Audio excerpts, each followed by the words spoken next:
Hello, Garland Nixon here, and we're hanging out with Bill Jones. We got a lot to talk about. Let's talk.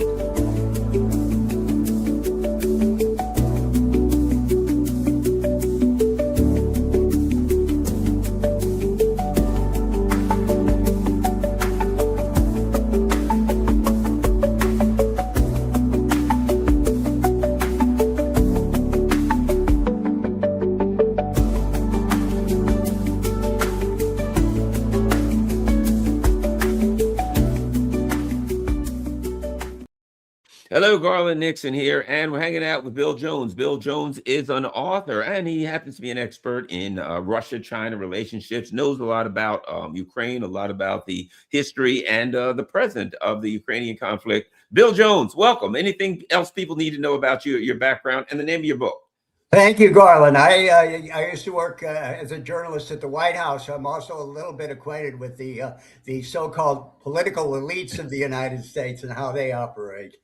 Wonderful, wonderful. All right, let's get it where we're getting at. Your thoughts. Let's start here. We know Zelensky and Trump are meeting tomorrow.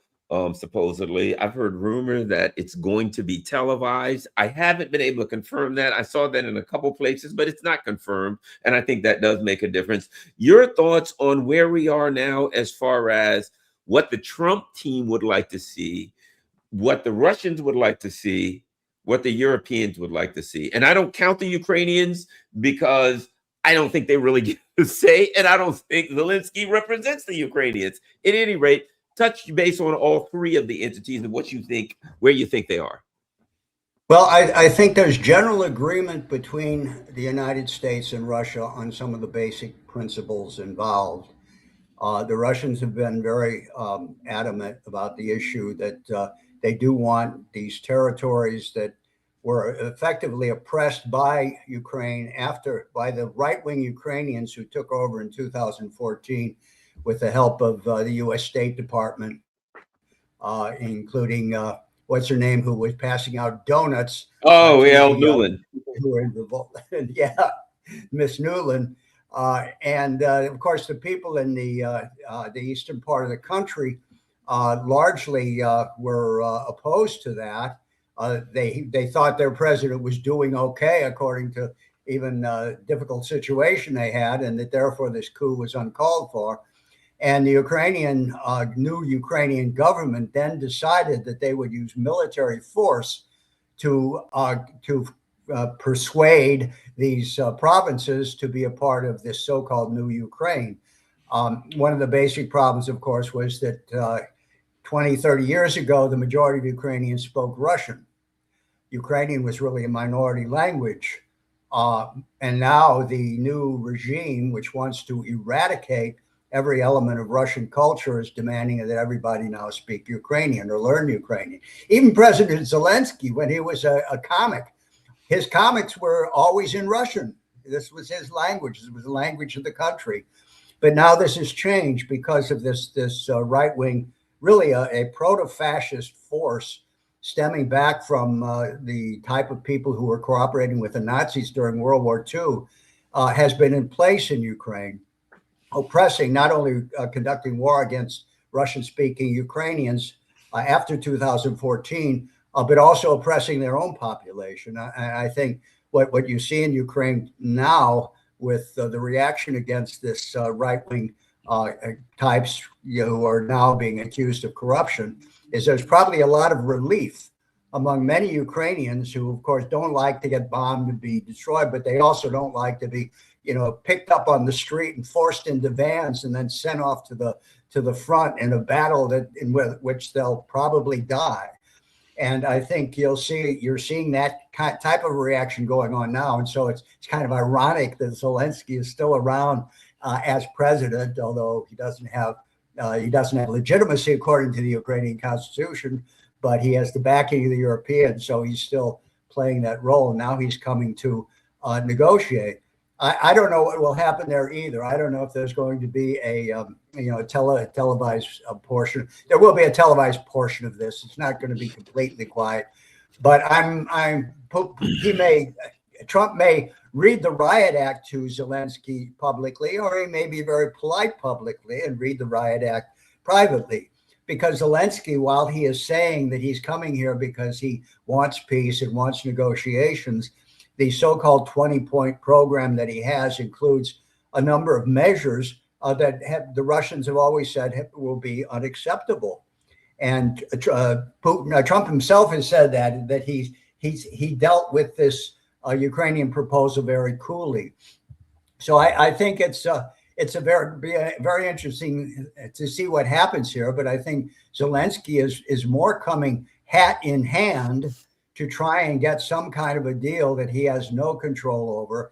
And all this talk he has about he's coming with his red lines, all of this stuff is just a show, for the masses, for the European, he's still, holding strong. But I think it may indeed be his last hurrah. I think that on basic issues, and this is also being said most recently by Kirill Dmitriev, who met with negotiators with Steve Witkoff and others in Miami just a few days ago, that the United States understands what the Russian position is and is effectively in agreement with that. And that includes some of the issues that are important for Ukraine. Putin has said, yes, they should have security guarantees of sort. The Ukrainian economy should be rebuilt, but they should not be members of NATO, and there should not be this danger of Ukraine becoming an anti-Russian force. And otherwise, the offer for Ukraine is very beneficial because there's so much that has to be done to rebuild the country that peace would be beneficial for every Ukrainian living today, except for the most radical who really want to destroy Russia. And I think, therefore, that the situation is very good. And even the Europeans, as you may have noticed over the last few days, are getting cold feet, including our friend Emmanuel Macron, who was there with the military forces the other day doing push-ups and the like to show that France is still a military power. I think he's beginning to read the tea leaves as well. One of the interesting things is to build a house, you need a foundation, right? And there's this, I study Zen, and there's an old Zen saying, the lion and the shark shall never fight, for they have no common ground, right? You can't, here's what the Europeans have consistently done. They have failed to acknowledge the root causes. The Russians say the root causes. You ain't fixing it without the root causes. And the root causes, though it has even been admitted by some NATO people, is NATO expansion. Now, if we get to the root causes of NATO expansion, it's because they want to overthrow Russia and steal all of their stuff. But notwithstanding that reality, to address the root causes is to accept that Russia has legitimate security concerns and that you have to address them. It seems to me, reluctantly, because the Trump administration wants out for one reason, they're willing to accept that on some level. You know what I mean? They're willing to accept on some level. Okay. But they really have to, because peace between the United States and Russia is absolutely essential.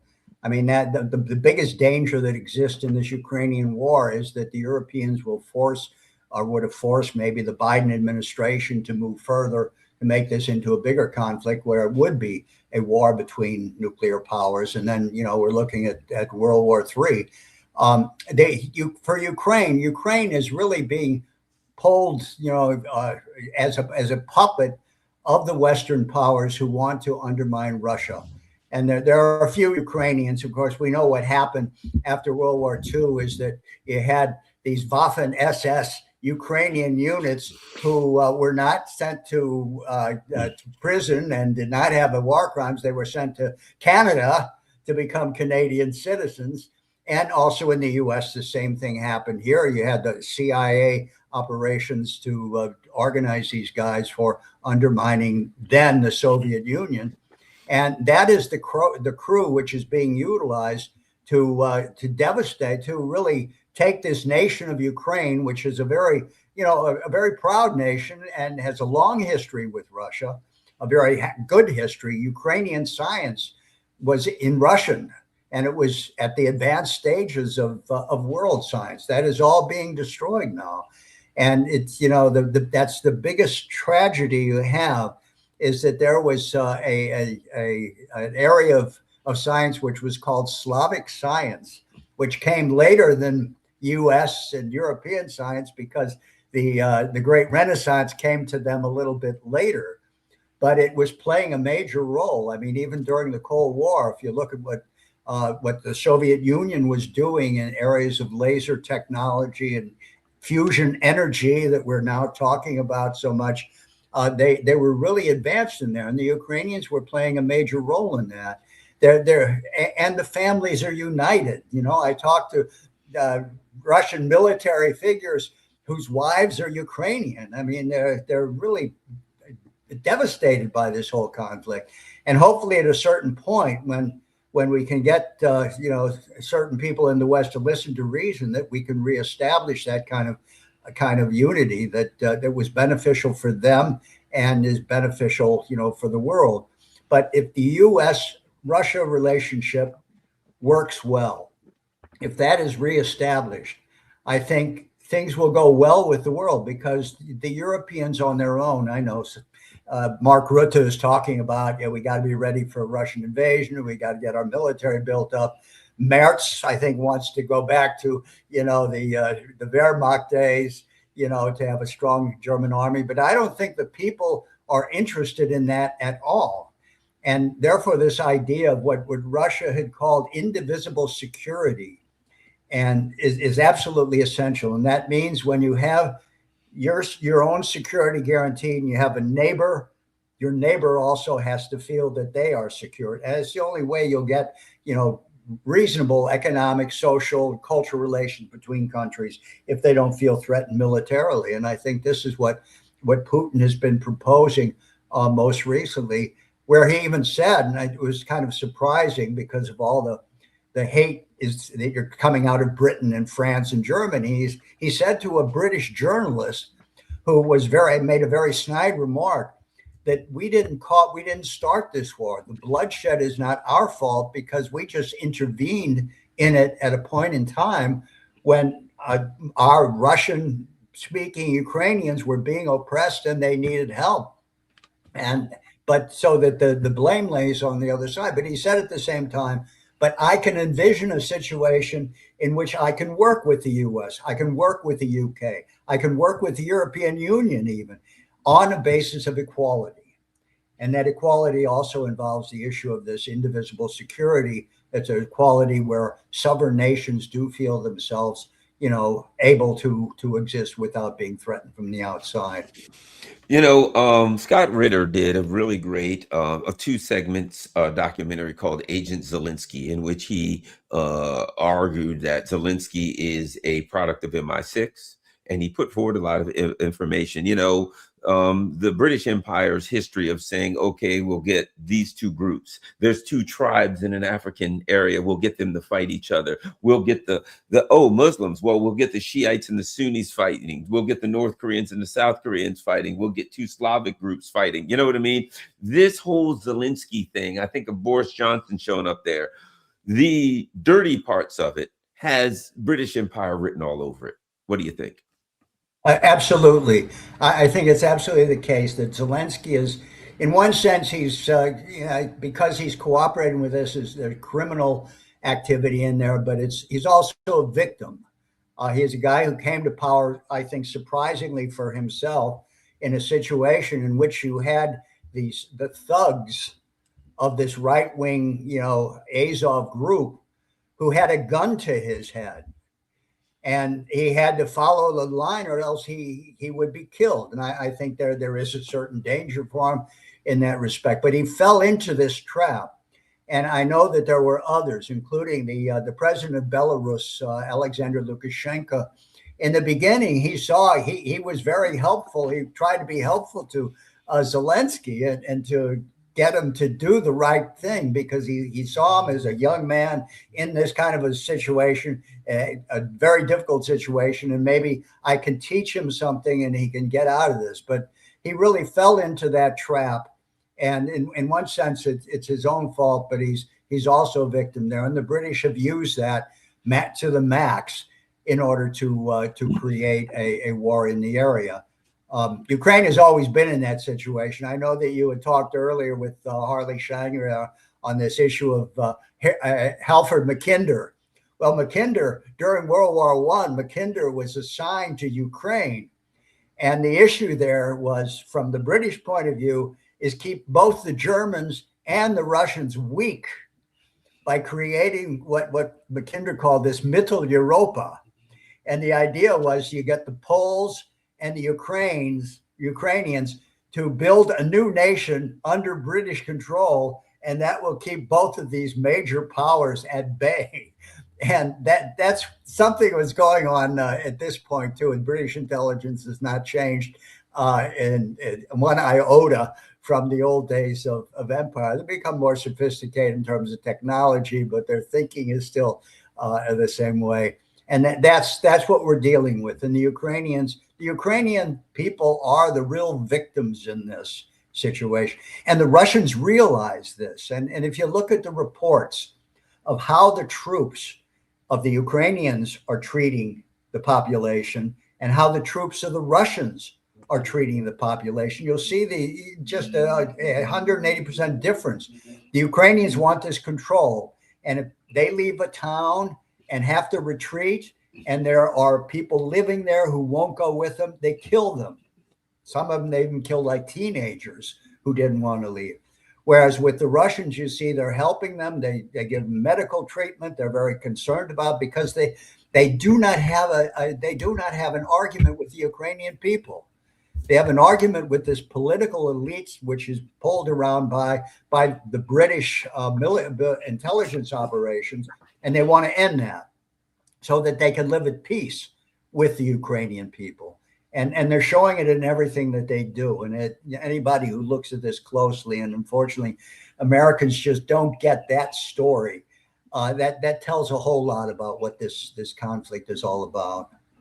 You know, there's some battles, some fights going on here inside of the imperial powers and the colonial powers, right? Inside the U.S., you got some elements, some factions that say, hey, I think we can do business with the Russians. They're still colonial and imperial powers to some extent, but let's go take Venezuela and things like that. But when it comes to Russia, I said this about Trump a while back. Is he an imperialist, a colonialist? Yes, but he doesn't want to fight with the big powers. He'd rather just fight with the little ones. He really doesn't want to fight Russia and China. He'd rather fight, Venezuela or somebody smaller, right? Which is not good anyway. But for the starters, we won't get nuked. We'll start there. We don't all die, so we can work on that next. But my point is, internally, one thing, you've got we'll just call them the Lindsey Graham faction in the Beltway, the neocons in the Beltway, who are fighting tooth and nail to do everything they can to stop the element that Trump's a part of that wants to end the Ukraine conflict. They may not be able to, but at least they want to. Additionally, go to London, the very people who started Russiagate, the people who in 2024, they sent people here to try to stop Trump from getting elected, the people who have worked from MI6 and all of these people to take out Trump and to really influence U.S. elections in clandestine ways. There's an internal fight going on. Those who are like afraid that the U.S. is going to walk away from the British Empire, all of that stuff. What do you think about that internal fight that doesn't necessarily involve the Russians? It does, but it's something different. You know what I'm getting at? Yeah, absolutely. This is the British infiltration of the American political elites that has been going on for well over a century. I'll tell you one thing. I was at Christmas here in Missouri, where I'm at, in Columbia, and I went down to Fulton, Missouri, and everybody knows Fulton because that's where Winston Churchill went to give his famous Iron Curtain speech. That was really the initiation of the Cold War, because prior to that, even at that time, we were in alliance with Soviet Russia and had been, for the last few years during World War II. And there were a lot of interesting papers and things there that I think indicate the extent of this British infiltration, which predates Churchill, but that was an interesting moment there. And even at that time, it was controversial because what I didn't know beforehand is that after he gave that speech in Fulton, he gave a speech the next day in the Waldorf Astoria, where he kind of apologized, saying, "I don't mean to disrupt this alliance that we have," blah blah, which of course, was ridiculous. But that's what you've had there. And if you look at our institutions, you look at how we've lost the sense of America as it was represented, by the policy of Lincoln or Grant or John Quincy Adams. Now what we're studying is, British geopolitics. We're studying Niall Ferguson. You look at our media. Look at our media, Garland. How many have British or Australian or something accents? How was that 40 years ago? You hardly heard that. Wait, let me tell you a story. Let me tell you a quick story. Okay. A lot of people know I was at Fox News for years. So I was doing a show it was in New York. It was called Chasing News, right? And it was in New York. It was in New Jersey, Philadelphia, all over Upper East, Northeast, right? And I was being considered. So the election was coming up. This was 2020 election was coming up. And so they were thinking about doing a show called Chasing the Election or something like that. I forgot, something like that. It was going to be patterned after the show we were doing, Chasing News. And I was considered as one of the hosts for this show. It was going to be a national show. And they said, "Okay, Garland," and they paid a lot of money. They set up a big set for this thing. I don't know how much, but it cost a lot, just like they were going to have the show, right? And they said, "We're going to have somebody come in. He's going to look at you and somebody else. They're going to ask questions, throw it to you, and then you're going to do this, and they're going to go back and decide," right? And so this guy comes in, and he's the guy who's going to look at me and this other guy and decide, are they going to give us a show? He was British. He was British. So when Fox News, think about that, was going to decide who the hosts were going to be, they never actually did the show, but who the hosts were going to be for this show, the guy that came in to make the decision was a British guy. Right. And that tells you something about Fox News behind the scenes. That's the story in a nutshell, right?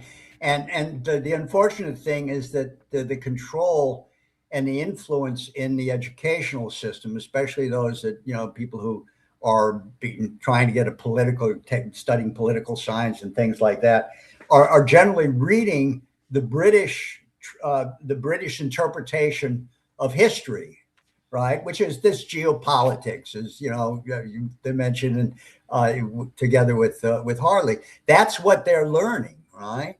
And that's why U.S. diplomacy is so problematic today, and almost in many respects deplorable, is because we lost the sense of what the American system was. The American system was not an imperial system. And it was an anti-colonial system. We believed in the sovereignty of nations, and we believed in nations being able to get together to resolve their differences through discussion, through negotiation, through treaties, and not through the use of military force. And much of that has changed in the post war era, but also more recently. And somehow we've got to get back to that. And I think my view is, and what view of my friends is, that we try and use this 250th anniversary to give a sense of what, America really is, and to get over just this, flag waving and saying America is great, and trying to look at what are the principles on which this country was based. What is the Constitution? What is the Declaration of Independence? What flows from that? And that people will get a sense of it. And I think people want that. I'm talking every now and then. I live near Washington, so you get a lot of, the Washington lease. But you come out here in the Midwest and you're talking to people and the problems that they have, and economic ones in particular. But you can have these kind of discussions, and you can get a sense that they understand that if you explain this to them, they see that also in their own lives, how this had occurred. And that gives me a certain sense of optimism that we can intervene into this situation with the American people to bring this spirit of America back. And maybe we can get it to President Trump too. I think his problem is he's just a businessman, and businessmen don't always understand economics. They understand money.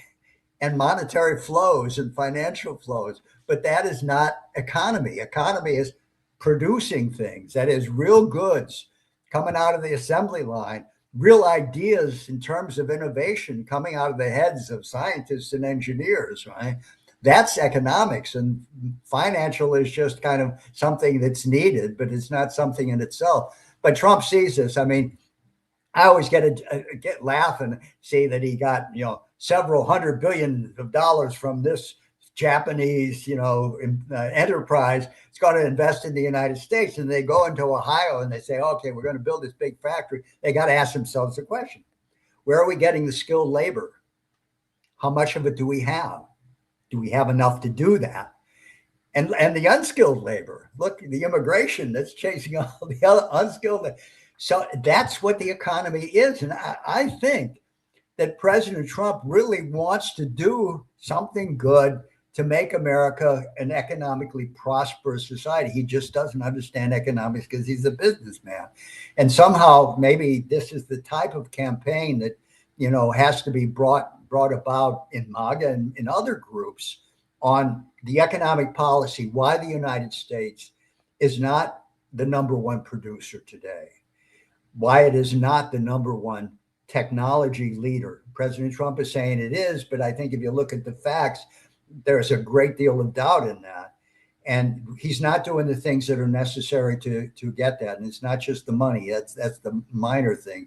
It's from the top, a commitment that we will restore our industrial capabilities, including our science and technology capabilities, Yeah, and we will let immigrants come, because some of them can be our greatest scientists. You don't know, right? Well, and the other part of it is this, not to get too distracted, and that is, and I was telling people, I went to Russia and I got on a train and I went for miles and miles. And you know what I saw that you don't see here? Heavy industry. That you got to have heavy industry. You got to have steel mills. You got to have big mills that grind things up, you know what I mean, and make foundational things and coke plants and aluminum and that, you know what I mean, that heavy industry that is the foundation. Because if you don't have steel and you got to buy your steel that's shipped over from Japan or shipped over from here or there, and you're paying that and you're not making it yourself, it's just too expensive. And the people in that country that have steel mills, you can't compete with them, because they're getting it at cost. So that's the other part, that in this financialized economy, which I believe is a result of England. I mean, a financialized economy is what the City of London is. And the City of London turns you into a financialized economy, and they industrialize you, and then you are at their beck and call. They control you. At any rate, let us continue. One of the things that I think is going to be difficult for everybody to deal with. I know a guy who's Ukrainian. This is way back when. And he told me, he says, yeah, I don't talk to my mother and my family. I'm from Western Ukraine. They don't accept me because they're Banderites. They're Nazis. And I don't agree with what they're saying. And this is what he said. He says, I'm going to tell you right now, there's no way around this. In his opinion, this was not long after the war started. He said, after the war, there's going to be a civil war. He said, there's going to be an internal fighting. He said, look, there's people that are Banderites that are going to say, well, if we'd have just fought a little longer, if you'd have stuck with us, we could have won, right? He said, and then there's other people that are going to say, you damn Banderites, look what you've done to us. You've destroyed our country. And he said, and these people, there's no place for them to meet in the same way that, the Banderites don't play well with anybody, that they're not like, oh, let's make a deal and finish thing, and stop this thing reasonable. No. So he feels, in his opinion was, no way you're stopping it. When the war ends, they're going to fight it out in Ukraine. My thing is, if he knows that, the Russians know it. And I would think that the Russians are planning for that. What are your thoughts? Because that's a very dangerous, and that's a problem too, because certainly the Russians don't want a civil war, lawless, and how Ukraine is, for God's sake.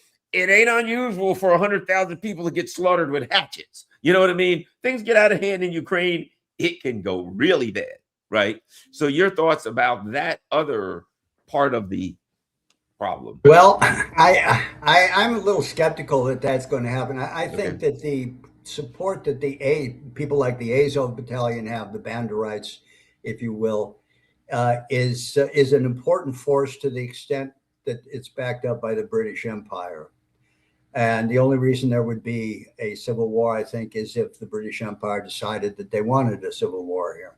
And I But think I, they'll I think, try. but I think I they'll try. think, Go ahead. but I think in the Ukrainian population, I think the large majority of Ukrainians, and I would also take consideration to the many Ukrainians who have gone to Russia. And I suspect that if there is a peace negotiation, there are many of these people who may indeed go back to try and help rebuild the country. But I think even in Ukraine at this point, as the war has gone on so long, I think there's enough of an opinion among the population that they want this to stop. And if it does stop and there's an element of reconstruction going on, I think that will win the hearts and minds of the majority of Ukrainians. And it'll have to happen quickly. I mean, you will have to begin doing things right away, because initially it's going to be kind of chaotic, right? But especially if the U.S. is involved, I mean, I know Trump does this because he likes to be like some of the business involved in it, but the idea that the United States would be involved in helping to rebuild Ukraine would be extremely important, because that means that they would have something of a presence, not so much a military presence, but a civil presence, which also would help to maintain the peaceful situation in Ukraine. And I think most of the Ukrainians would accept something like that. I think you're right. Sorry about that. I think you're right. I think the Russians know Ukraine very well. I think they understand the dynamics, and I would think that they have plans to address this. I also think that the Brits, based on what's going on, have plans for some kind of a dirty war. But I think that it'll be hard for them to do it if the U.S. isn't on board. Yeah. Because see, what happens is, let's just say the conflict ends in one way or the other, comes to a close. If the Russians make any kind of a deal, that's why I think it's smart in a way. If the Russians get any kind of deal with the Americans, I don't care if they're building, a bridge and, the Bering Strait, whatever it is, building something together, it makes it harder for the Brits to backdoor them. So I think the Russians understand that, the odds are, to me, the U.S., Trump has got so many things against him, it's going to be hard for him to sign off on a deal and to get a deal done. But if they can get anything going with the Americans, it greatly benefits them. And I think that this concept of the Bering Strait Bridge, I think there may be people in Russia and in the Trump administration looking at that saying, we may not be able to get some kind of deal in Ukraine. We may not be able to get an Arctic deal, but if we can get something, maybe we can get a Bering Strait tunnel, and that's something working together. And I think that would be an important thing to yeah. I don't know if they can or not, but I think that would be a big one. It would be a good idea.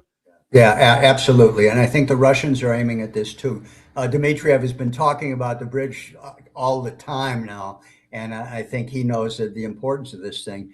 But I think there would be, if there is this cooperation between Russia and the United States, is going to have implications for Europe as well. I mean, look, Europe is in the middle, in one sense, between the U.S.-Russia cooperation. What are they going to say? No, we don't want a part of it, and kind of die on the vine is effectively what would happen, or start a war themselves. I don't think that's going to happen. I think if the power of the United States, and given also the indications of the split within the European Union over the last couple of weeks and days on the issue of Russia, indicates that if this goes through, it'll change the entire global situation. And what Putin has said, he's said a number of things. One is this issue of what he had called a new security architecture. And what they're thinking about is not simply an architecture for Russia, or one for the U.S. and Russia, but one that would encompass really all of Eurasia. And the Russians, the Ukrainians, every year over the last couple of years have had conferences on this, and they've had a lot of people coming to it, including the Hungarians and some Europeans, to discuss these issues. So that's the kind of stability that has to be brought about. I mean, people have this, Trump sometimes talks about the issue, well, if this doesn't work, I'm not going to deal with this. The United States has got to be somehow involved to bring this all to a conclusion, not militarily so much, but diplomatically. And I think there's a basis for doing that. And I'll just mention that Putin is also inclined. I mean, he has always been very clear that if there is a peace, that Russia would work with Ukraine, with the Ukrainians. And that's why there has been this emphasis on that you're not going to, you're not going to move against the civilian population. You're going to help them as they're going along. And Russian troops have been clearly instructed on this, and also they probably feel that themselves because they know the Ukrainians. I mean, some of them, have their own knowledge of this, and they don't treat the people as the enemy. But he has also indicated, he has had that olive branch to Ukraine that we would be willing to work with you and to help you in whatever way if we can have peace here. So I think that would be necessary in order to avert any kind of post-war turmoil, which could lead to some kind of internal conflict. What's interesting is I've been listening to Vladimir Putin. I know you've listened to his press conference the other day, and he said a number of things. And he said, what's interesting is he basically said, look, we'd be happy to get a negotiated deal, but if we don't, but if we don't, we will achieve the goals of the special military operation. He's making it clear. We want to, we'd be happy to work with you guys. We're reasonable, but if we don't, we're going to keep doing what we do, right? This is important to us. But additionally, what's interesting is this. If you look at the points that the Americans have put together, clearly there's some things in there that the Russians will say no way. But clearly there's things in there that the Russians would say we can work with that. So as the Russians have said, it is a foundation. We can get somewhere from here.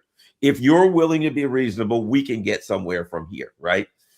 And here's what I'm reading right now. Putin says smart people in the West are offering Ukraine good conditions. In a way, the Europeans kind of bail the Russians out because the Russians don't have to reject anything. The Russians can just say, yeah, this looks like a good plan. We can work with it. They don't have to say, well, there's some areas in here that we definitely can't take. They don't even have to say that because they already know that the Europeans are going to reject everything out of hand. And that they can just say, hey, man, this is a great deal. Hey, the Americans are doing wonderful. They want peace. We want peace. What's wrong with these stinking Europeans? They're out of their minds. And they cast the story that the Americans and the Russians are working in good faith to end the conflict, and the Europeans are not working in good faith, and they don't want to end the conflict. And now what you've got is Russia and America working together, and the Europeans on the outside. And it's the Europeans that are isolating themselves. And I think Putin is aware of this. I mean, one of the other things he mentioned there is going back in history that Egon Bahr had also, when the wall came down and, people were talking about disbanding NATO and the like, that Egon Bahr was also indicated that, well, we should have a Eurasian security architecture in which the Russians are included. And there were some attempts to doing that in, the NATO-Russia Council and things like that were set up. But NATO, unfortunately, was not dissolved, which really it should have been when the Warsaw Pact was dissolved. But Putin made these comments also, I think, with a view of the audience in Germany as well, where he referred to Helmut Kohl, saying that, Kohl said something that our real future really lies in collaboration with Russia for a variety of reasons, right, as an industrial producer. And that is understood by some Germans. Especially in Germany, I think is complicated, but I think there's a lot of resistance to that. So if the peace process moves forward, I think it's going to have to help to undermine so-called the solidarity of the coalition of the willing, right? Even Macron seems to be kind of unwilling at this point, at least in some degree. And then you have the other countries like Slovakia, the Czech Republic now, the East Europeans, all except the Poles. The Poles are interesting. They're playing nice for whatever reason. You know, Zelensky was in Warsaw, and the president, who had bawled out Zelensky for being ungrateful, you know, was also gracious to him. But this is a game that, you know, the Poles are playing. But I think there's a lot of things that will undermine this unity that has been expressed in the European Union, and may even lead to the, you know, dissolution of the European Union. I mean, who knows? But I think that the ball is in the court of the U.S. and Russia at this point. And I think it's just a matter of, first of all, the Ukrainians, maybe Zelensky, maybe not, whoever is going to be calling the shots, understands that, and that can move forward. And then it will be also be the Europeans who see that this puppet that they had is no longer, you know, malleable. And the British, again, they'll change quickly, because they always have a game plan. They always have a way out.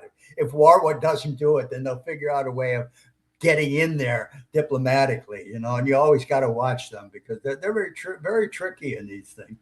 But I think the other countries will begin to see that the economic benefit for themselves is to follow the lead of this peace policy, and to try and get things working again. Germany in particular. I mean, Germany is an economic mess.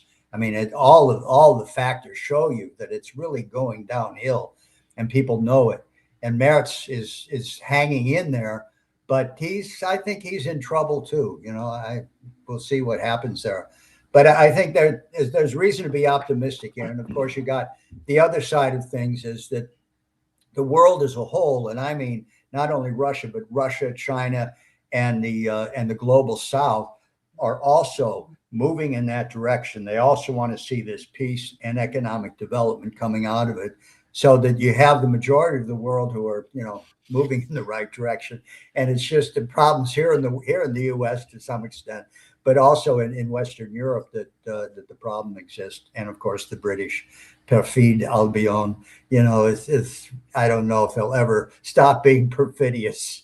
But let me ask you this, from a different perspective. You know, one of the things that has happened that have a lot of people anxious, shall we say, about this meeting, is in the past Trump would say all the right things. Oh, I understand where the Russians are coming from. Oh my gosh, I feel their pain. You know, give them a Bill Clinton, whatever. But then he'd meet with the King of England or somebody, you know what I mean? Then he'd talk to the Russians, he'd talk to Zelensky. I mean, he'd talk to the Europeans, he'd talk to Zelensky, and we're like, okay, he's on the right track. And then he'd say, I'm angry at Putin. He's not doing the right thing. And I guess we're going to have to do more sanctions on Russia. Man, he probably wouldn't do them, but he'd say that, you know what I mean?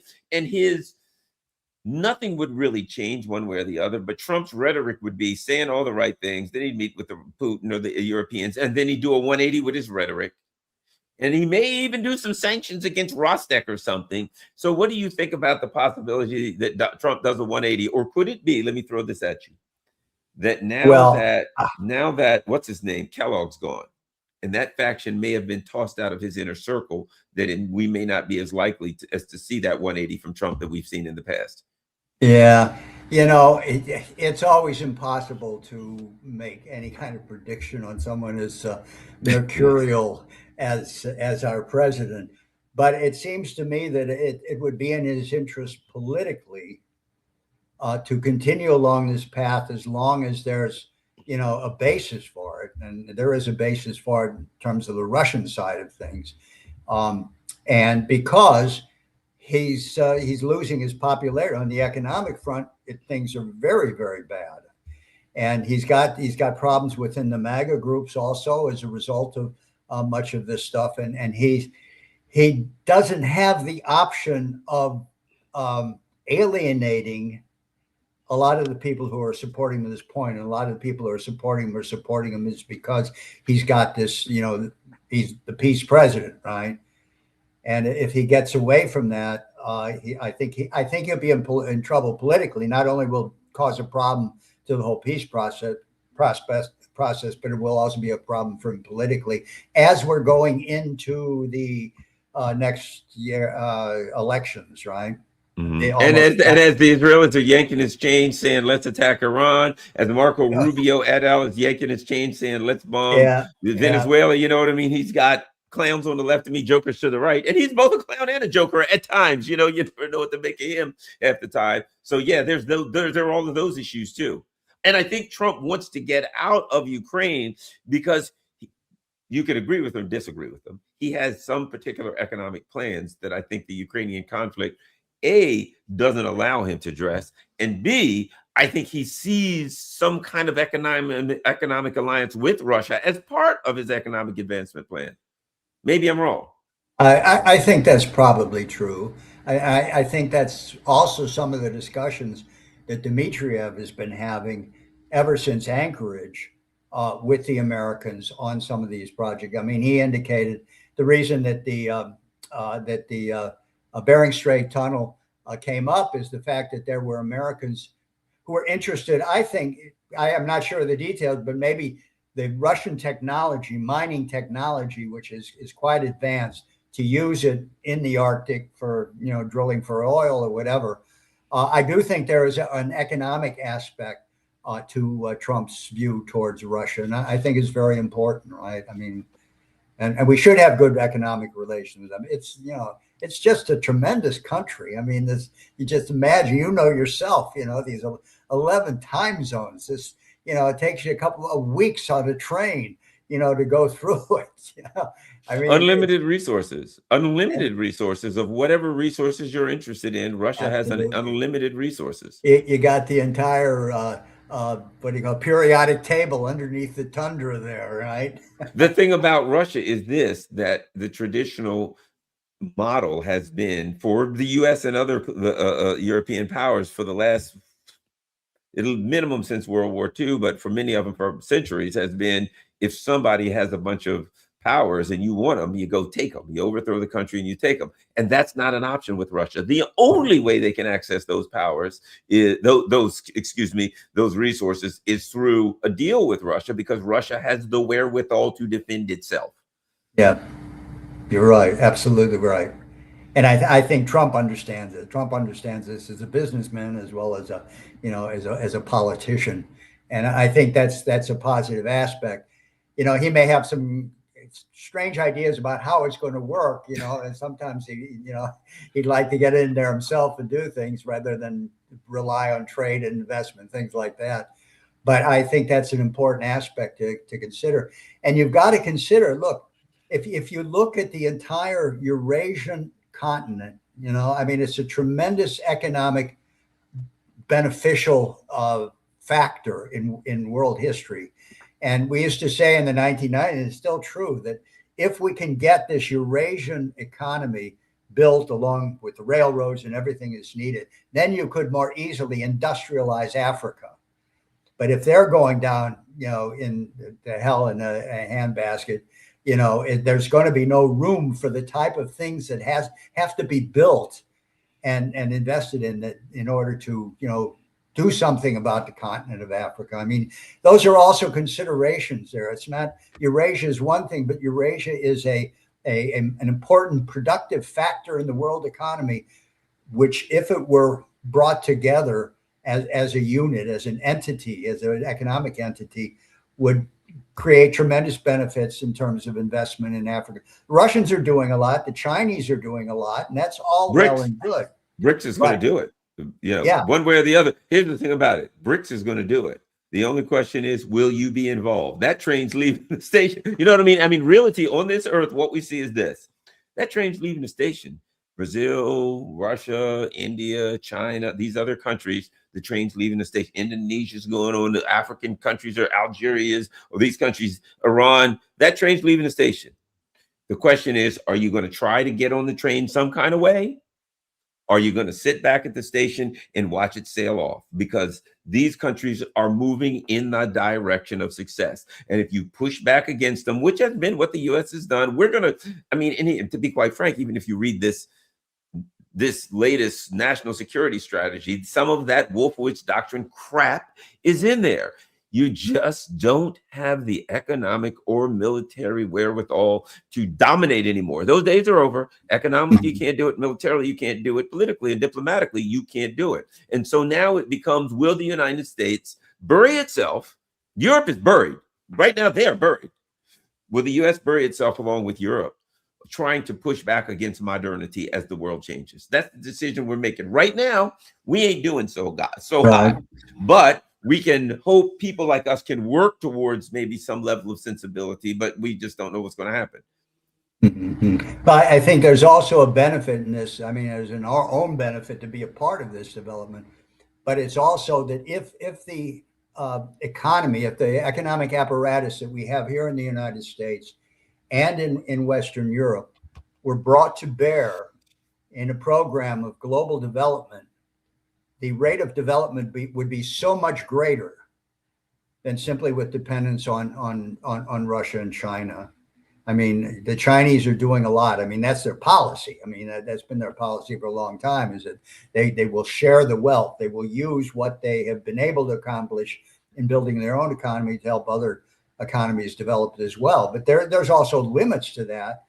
Even with 1.5 billion people, right, you still have a lot of problems. If the United States and if Europe, if the European technical and financial and productive apparatus were brought to bear on this, it could happen very, very quickly. It would speed up the process immensely.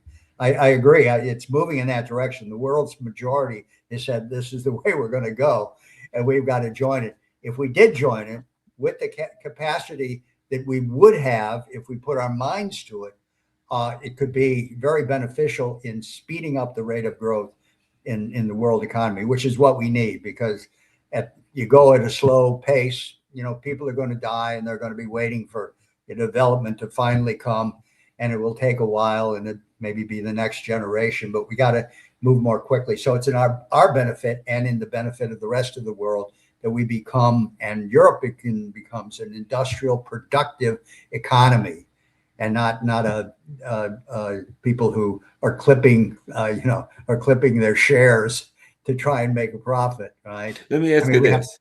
Let me ask you this. We're close to the end. I have my thoughts. I'm going to let you go first. What do you think happens? The meeting tomorrow, the outcome, how do you see it? And I know this is pure speculation, stab in the dark territory, but I think for our audience, I think each of us should say, this is what I think happens. Well, I think Zelensky will leave there with an understanding that not only that he doesn't have the cards, but that he is only a player to the extent that he can work with the United States on this.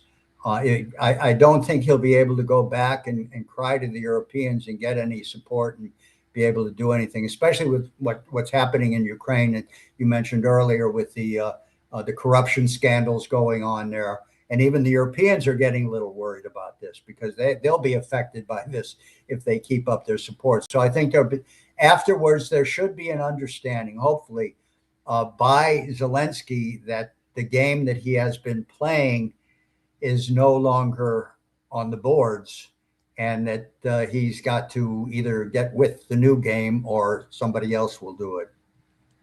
Yeah, I think Zelensky comes in. I think he's got one song. You know what I mean? He's one note Johnny. I think Zelensky comes in with, and again, I think he is Agent Zelensky. I think he is very representative of MI6. I think he comes in singing the MI6 song. The Russians, we've got an unprovoked attack by the Russians, and we need an 800,000 man military, and you've got to give us Article 5. We just won't call it Article 5. You got to put us in NATO. We'll just say it's not NATO. You know what I mean? With that same crap, I think he comes in with that. Now, where Trump goes, I think this is a crossroads, because generally Trump has kind of fluffed them up a little bit and talked with them and said, we had a good meeting. I think that's a possibility. Okay, one of two ways. And I don't think there's much in between. I think either Trump does the stuff he's been doing. Okay, I had a good meeting and a good talk with Zelensky, and he's a good man, and we're trying, something that means nothing, or he punches him out. Or he just knocks him right out. And he comes in and says, the game's over, man. This is a bunch of crap. I'm not listening to this stuff anymore. It's over. Now, can Trump say, I'm not providing intelligence and money in this anymore? And if he says that, will the people under him actually do it? I mean, what if he says it and the CIA, et cetera, say, well, we're going to do it anyway, Trump? Or just don't tell him and continue to do it anyway. But I think Trump either one way or the other. Either he takes a stand, says, nah, this is game's over, Zelensky, or if he just continues with the same old stuff he's been doing, I think it's really bad for, and either way, the Russians are just going to do their thing. But I think, anyway, you see what I'm getting at? I think it's a crossroads one way or the other, because Trump has consistently just not held his ground. So I guess I'm saying he hasn't held his ground. At some point, he's got to hold his ground. Yeah, well, that could be it. It just seems that there's a certain amount of understanding on the Russian side that he's not going to be doing this. That at this point, they're convinced that he understands what their position is, and he understands that will remain in their position, and therefore, I think he's getting a little edgy about Zelensky, and he's not treating them as equals anymore, saying that now they back out, now they back out. But I think he'll insist that Zelensky accept some of the basic premises of what the Russians want in terms of that. And maybe he'll be able to promise him something. Maybe he'll, in terms of the economic reconstruction or things like that, kind of a carrot that would be acceptable to the Russians to bring Zelensky on board. But maybe he'll read him the right. Well, I got to throw one last spanner in the works. I got to throw one last thing in here that I think is a touch of reality for both of us, that both of us have to accept. And here's the other part of it. Here's a reality that has to enter the conversation. For the sake of argument, and as an intellectual exercise, Zelensky comes in tomorrow and Trump says, hey, I got a list of things that the Russians gave me. Here's every one of them. Here you go. And Zelensky says, I love them. I'm signing them. Signs them. If he goes back to Kiev, they'll kill him. If he goes back to Kiev, the Banderites ain't going to listen. Here's the reality of that you have to accept. We discuss this as though Zelensky is in charge of the country, and that if he goes back and says, hey guys, good news, I got a deal from Trump, what do you think? They're gonna put a rope around his neck, and then they're going to hang him, then they're going to shoot him, they're going to hang him a second time, then they're going to shoot him, then they're going to burn him at the stake, then they're going to tar him. There'll be nothing left of his body. It would be reduced to at the atomic level when they get finished with him if he signs anything. That's the other thing.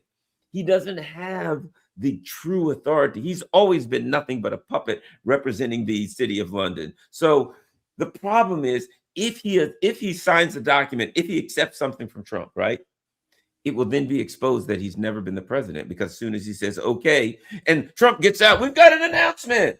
It's over. The war is over. Yay. And everybody says that. And the people back, the Banderites say, oh, no, the hell it ain't. Wait, listen to this guy. He doesn't represent us. He never did. Then what do? You see what I'm saying? And I think that's a reality.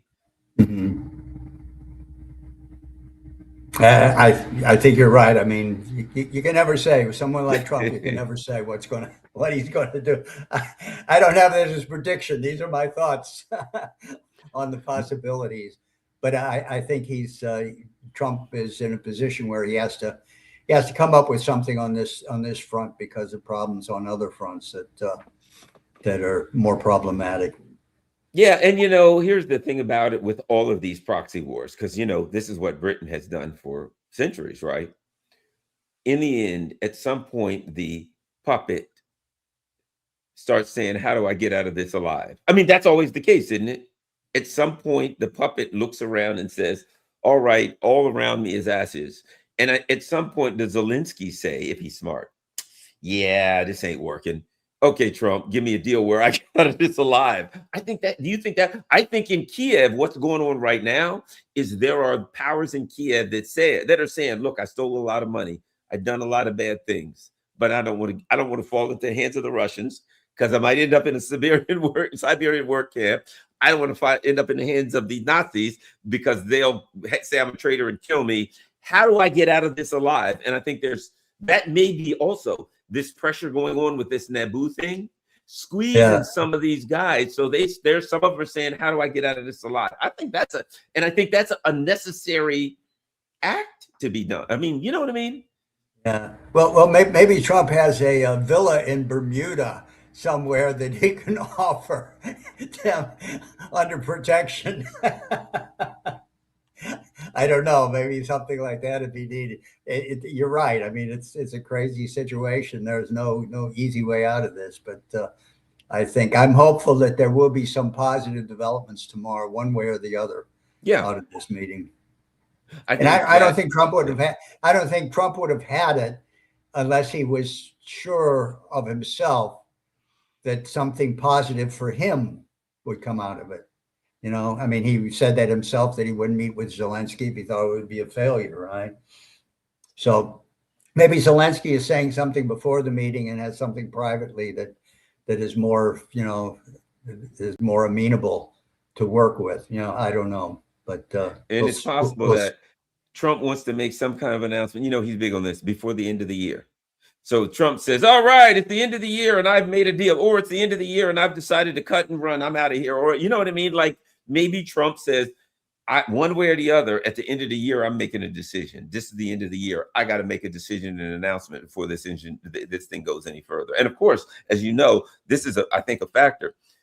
The Europeans couldn't get their mitts on the Russian assets. And so now they're planning some kind of a bond scheme that I'm not even sure that'll work, because who the hell's going to buy those bonds? You know what I mean?